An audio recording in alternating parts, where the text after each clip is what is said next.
तो दोस्तों आज हम फिर से आपके लिए लेकर आए हैं देश दुनिया की सभी ताजा बड़ी खबरें। फटाफट एक एक कर विस्तार से आज आपको बताएंगे, तो वीडियो को अंत तक जरूर देखें। दोस्तों वीडियो बनाने में हमें काफी मेहनत लगी है, तो वीडियो को दिल से लाइक कर दें। जी दोस्तों, पहली खबर में आपको बताएंगे कि अस्पताल में भर्ती आजम खान की हालात में हुआ सुधार। असुद्दीन ओवैसी ने फोन पर आजम खान से की बात, स्वास्थ्य का जाना है हालचाल। ओवैसी और आजम खान गठबंधन के साथ यूपी में लड़ सकते हैं आने वाला विधानसभा चुनाव। तो वही आपको बताएंगे दोस्तों कि बाबा रामदेव को लगा बड़ा झटका। बाबा रामदेव की कंपनी डेयरी बिजनेस के सीईओ की कोरोना वायरस से हुई मौत। बाबा रामदेव ने खबर को दबाया।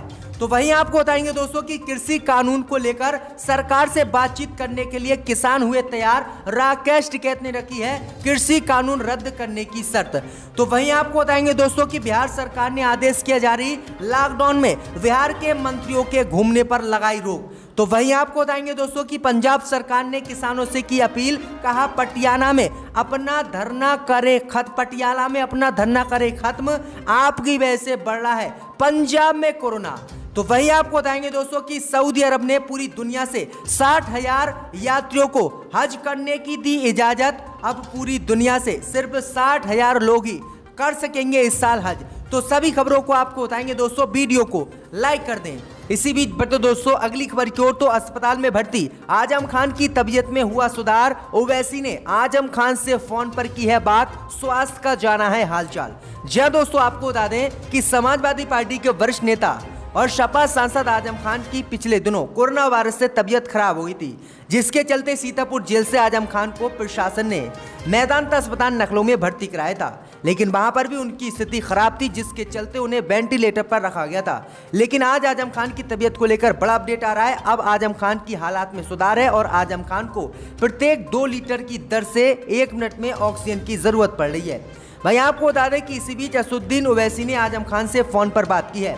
असुद्दीन ओवैसी ने आजम खान से फोन पर बात कर उनके स्वास्थ्य का हालचाल जाना है।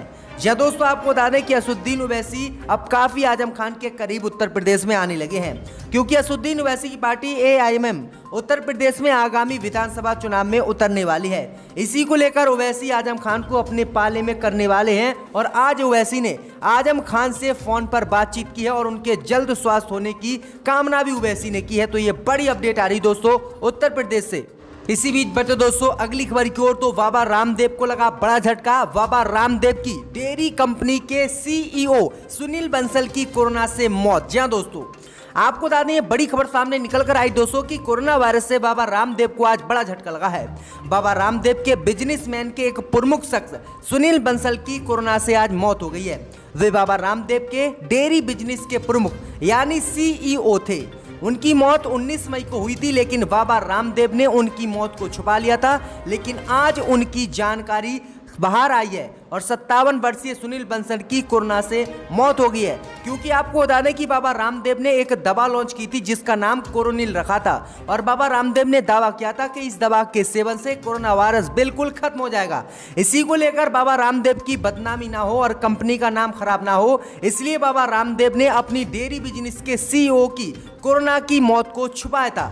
इन दिनों बाबा रामदेव भी एलोपैथी पर बयान देने से विवाद में हैं और मोदी सरकार से भी उन्हें तगड़ा झटका लगा है और मोदी सरकार ने भी एलोपैथिक पर दिए गए विवादित बयान को वापस लेने की मांग की है और इसे मूर्खतापूर्वक बताया है।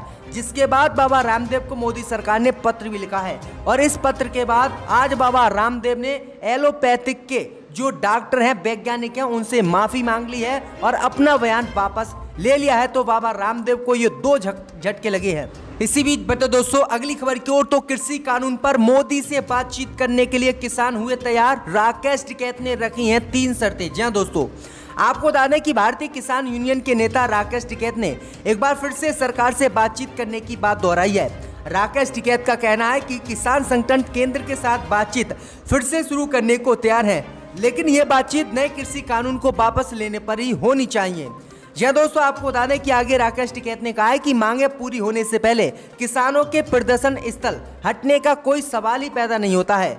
उन्होंने कहा है कि जब सरकार बात करना चाहेगी संयुक्त किसान मोर्चा बात करेगा, लेकिन बातचीत केंद्र के नए कृषि कानूनों को वापस लेने पर ही होनी चाहिए। वहीं किसानों ने 26 मई को काला दिवस मनाने का ऐलान किया है और मोदी सरकार के पुतले फूंकने का कही है। वहीं आपको बता दें कि मोदी सरकार भी किसानों से बातचीत करने के मूड में नहीं है।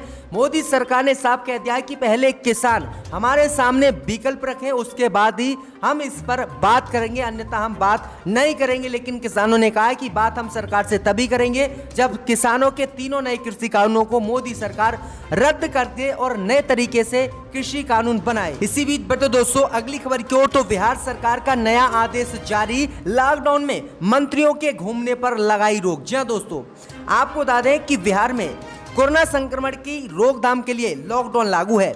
इसके बावजूद नीतीश सरकार के मंत्री अस्पतालों और क्षेत्रों का दौरा कर रहे हैं, लेकिन अब वे ऐसा नहीं कर सकेंगे। ऐसा इसलिए क्योंकि राज्य की नीतीश सरकार ने लॉकडाउन के दौरान मंत्रियों के क्षेत्र में घूमने पर आज रोक लगा दी है। सरकार ने इस बाबत एक चिट्ठी जारी की है, जिसमें कहा गया है कि लॉकडाउन में मंत्रियों के घूमने से जनता पर इसका प्रतिकूल असर पड़ता है। ऐसे में वे अपने आवास से ही वीडियो कॉन्फ्रेंसिंग कर जरूरी निर्देश देने का काम करें, लेकिन प्रदेश में उन्हें किसी भी कीमत पर नहीं घूमने दिया जाएगा, क्योंकि इनके घूमने से बिहार में और ज्यादा कोरोना फैला है, क्योंकि लोग इकट्ठे हो रहे हैं जब ये मंत्री किसी क्षेत्र में जाते हैं। तो ये बड़ी अपडेट आ रही है, बड़ा झटका मंत्रियों को आज नीतीश कुमार ने बिहार में दे दिया है। इसी बीच बढ़ते दोस्तों अगली खबर की ओर, तो भाजपा सांसद सुब्रमण्यम स्वामी बोले, गैर बीजेपी शासित राज्य एकजुट होकर विदेश से करे corona vaccine order, bill Modi ji को भेज दें। जी हां दोस्तों, आपको बता दें कि भारतीय जनता पार्टी के नेता और राज्यसभा सांसद सुब्रमण्यम स्वामी हमेशा से ही अपने ट्वीट और बयानों को लेकर चर्चा में रहते हैं। इस बार भाजपा नेता सुब्रमण्यम स्वामी ने कोरोना वायरस की वैक्सीन की कमी को लेकर सभी गैर भाजपा शासित राज्यों को सलाह दी है। सुब्रमण्यम स्वामी ने गैर भाजपा शासित राज्यों को वैक्सीन की आपूर्ति के लिए एक साथ आने यानी एकजुट होने की सलाह दी है। सुब्रमण्यम स्वामी ने कहा है कि केंद्र की नरेंद्र मोदी सरकार को चेतावनी देनी चाहिए कि कोविड-19 वैक्सीन की पर्याप्त आपूर्ति न मिलने से सभी गैर भाजपा शासित राज्य एकजुट हो सकते हैं। सुब्रमण्यम स्वामी ने सलाह दी है कि सभी विपक्षी राज्य एकजुट होकर विदेश से वैक्सीन ऑर्डर करें और उसका बिल मोदी सरकार को भेज दें। प्रधानमंत्री मोदी उसका बिल जो है चुका देंगे।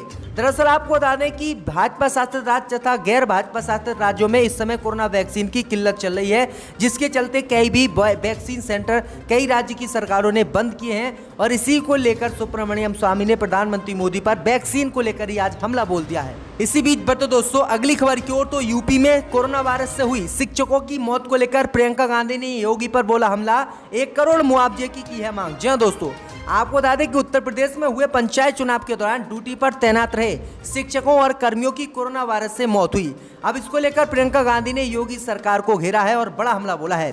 प्रियंका गांधी ने कहा है कि पंचायत चुनाव ड्यूटी के दौरान 1621 शिक्षकों की मौत कोरोना वायरस से हो गई। उन्होंने ड्यूटी का कर्तव्य निभाया और अब उत्तर प्रदेश सरकार लीपापोती ना करके सभी मृतक शिक्षकों और कर्मियों के परिवार को 1 करोड़ रुपये मुआवजा दे और उनके परिवार को सरकारी नौकरी दे। कांग्रेस नेता ने कहा कि ये ही उन्हें सच्ची श्रद्धांजलि होगी। दरअसल आपको बता दें कि 1621 शिक्षक और कर्मी कोरोना वायरस से पॉजिटिव उत्तर प्रदेश में पंचायत चुनाव कराने के दौरान पाए गए थे और इतने ही लोगों की मौत हो गई। तो ये बड़ी अपडेट आ रही, बड़ी मांग प्रियंका गांधी ने की है। इसी बीच बढ़ते दोस्तों अगली खबर की ओर, तो पंजाब के मुख्यमंत्री ने किसानों से की अपील, पटियाला में स्थगित कर दें धरना, बढ़ रहा है कोरोना। जी हां दोस्तों, आपको बता दें कि पंजाब के मुख्यमंत्री कैप्टन अमरिंदर सिंह ने किसानों को पटियाला में अपने 3 दिवसीय प्रस्तावित धरने को स्थगित करने की आज अपील की है। उन्होंने कहा कि यह धरना बड़े स्तर पर कोरोना फैलाने का कारण बन सकता है। मुख्यमंत्री ने कहा कि उनकी सरकार ने पंजाब के हालात दिल्ली महाराष्ट्र जैसे ना बने, इसके लिए सख्त लड़ाई लड़ी है और लॉकडाउन भी लगाया है। इसलिए किसान इस धरने को खत्म कर दें, क्योंकि इनके धरने से कोरोना वायरस पंजाब में बढ़ सकता है और स्थिति भयानक हो सकती है। तो पंजाब सरकार भी किसानों से डर रही है, कहीं कोरोना पंजाब में और ज्यादा किसानों के चक्कर से ना फैल जाए। इसी बीच बढ़ते दोस्तों अगली खबर की ओर, तो कोरोना के चलते सऊदी अरब सरकार ने 60,000 विदेशियों को दी हज यात्रा की अनुमति। जी हां दोस्तों, आपको बता दें कि भारत समेत दुनिया भर के कई देशों में कोरोना महामारी के बीच सऊदी अरब सरकार इस साल विदेशी तीर्थ यात्रियों को हज करने की इजाजत देने जा रही है। मीडिया रिपोर्ट के मुताबिक जब साल 2021 सीजन की हज यात्रा शुरू होगी तो इस साल सभी लोग जा सकेंगे, लेकिन कोरोना महामारी को देखते हुए कई प्रोटोकॉल नियम लागू होंगे। सऊदी अरब की सरकार ने एक रिपोर्ट बताई है, इस साल सऊदी अरब में विदेशी तीर्थ यात्रियों की संख्या 60,000 रखी गई है। यानी दुनिया भर से 60,000 से ज्यादा लोग हज यात्रा नहीं कर सकेंगे। इसके साथ ही धार्मिक तीर्थ यात्रा 2021 के सीजन में सभी देशों के लिए दरवाजे खुले होंगे, लेकिन कोरोना महामारी को ध्यान में रखते हुए सुरक्षा नियम बरतने की भी जरूरत होगी। तो वहीं आपको बता दें कि 18 से कम उम्र के लोग और 60 से ज़्यादा उम्र के लोगों को हज यात्रा नहीं करने दी जाएगी और सऊदी अरब इन लोगों को एंट्री नहीं देगा। तो ये बड़ी अपडेट आई दोस्तों कि कुल 60,000 लोग ही पूरी दुनिया से हज इस बार कर सकेंगे और 18 से कम उम्र और 60 से ज़्यादा उम्र के लोगों को हज नहीं करने देगी सऊदी अरब सरकार। तो बड़ा ऐलान सऊदी अरब सरकार ने कर दिया है आज। इसी बीच बढ़ते दोस्तों अगली खबर की ओर, तो कोरोना को लेकर लालू यादव का नीतीश सरकार पर हमला, पूछा क्या बना दिया बिहार का। जी हां दोस्तों, आपको बता दें कि एक तरफ जहां कोरोना के प्रकोप से पूरे बिहार में हाहाकार मचा हुआ है, वहीं दूसरी तरफ विपक्ष सरकार पर निशाना साधने का कोई भी मौका छोड़ने के मूड में नहीं दिख रही है। इसी क्रम में एक बार फिर राष्ट्रीय जनता दल के प्रमुख लालू प्रसाद यादव ने दिल्ली में बैठकर केंद्र की मोदी सरकार पर बड़ा हमला बोला है। लालू यादव ने ट्वीट कर कहा है कि बिहार के एक गांव में 100 लोगों की मौत हो गई है और 95% आबादी संक्रमित है, फिर भी फर्जी और कागजाती सरकार द्वारा उक्त गांव में कोई भी जांच नहीं कराई गई और ना ही कोई दवा दी गई है और ना ही कोई किसी व्यक्ति को टीका लगाया गया है। लालू ने आगे कहा है कि गांव में बहुत बुरी स्थिति है, लेकिन नीतीश ने बिहार के गांव में बसी 90% आबादी को भगवान भरोसे छोड़ दिया है। क्या बना दिया नीतीश कुमार ने बिहार को। जी हां दोस्तों, क्योंकि बिहार में लगातार कोरोना वायरस बढ़ा है और सरकार पर कोरोना वायरस रुकने की स्थिति में नहीं दिख रहा है। इसी बीच बढ़ते दोस्तों अगली खबर की ओर, तो उन्नाव में सब्जी बेचने वाले की मौत पर गुस्से में ओवैसी, कहा यूपी में मुसलमानों के खिलाफ योगी ने फैलाई नफरत। जी हां दोस्तों, आपको बता दें ये बड़ी खबर सामने निकल कर आई दोस्तों कि यूपी के उन्नाव में आंशिक कर्फ्यू के दौरान एक सब्जी बेचने वाले युवक फैजल की पुलिस ने पिटाई कर दी, जिसके बाद फैजल की पुलिस कस्टडी में मौत हो गई। अब इस मुद्दे को लेकर कांग्रेस समाजवादी पार्टी के बाद अब एआईएमआईएम प्रमुख और सांसद असदुद्दीन ओवैसी ने कड़ी प्रतिक्रिया दी है। असदुद्दीन ओवैसी ने कहा है कि यूपी की योगी सरकार ने राज्य में मुसलमानों के खिलाफ नफरत फैलाई है। ओवैसी ने आगे कहा है कि अगर लड़के का नाम फैजल नहीं होता और वह विवेक तिवारी जैसे हिंदू नाम वाला शख्स होता तो योगी आदित्यनाथ की सरकार परिवार से माफी मांग चुकी होती और मृतक परिवार के सदस्यों को तुरंत सहायता राशि भी जारी कर दी होती। असदुद्दीन ओवैसी ने कहा है कि ऐसी घटनाओं से पता चलता है कि उत्तर प्रदेश सरकार ने राज्य में रहने वाले मुसलमानों के खिलाफ नफरत फैलाई है।